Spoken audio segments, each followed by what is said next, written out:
One of the things, the features that I like about iTutor is I'm able to check out the video meeting with the student and the tutor to see how students are getting engaged. I don't have to hire the tutors. I don't have to train them in the process or the system. You all do that, and that's just very, I appreciate that, because I have multiple hats. I'm HR, I'm coordinating, I'm managing, I have a staff to manage, so it's just a lot. And so being able to have that piece removed it's a blessing in my end. I'm very fortunate to have that piece. And then if anything was to go wrong, the tutor is not able to work with the student, you all have someone else coming in. And you have and they're all professional tutors.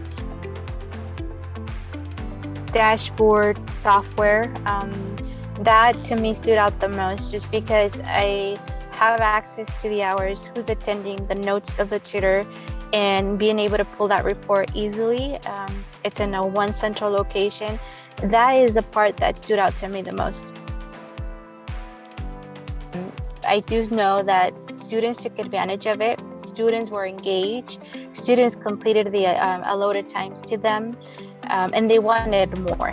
So so we went ahead and purchased more hours for summer and then the fall.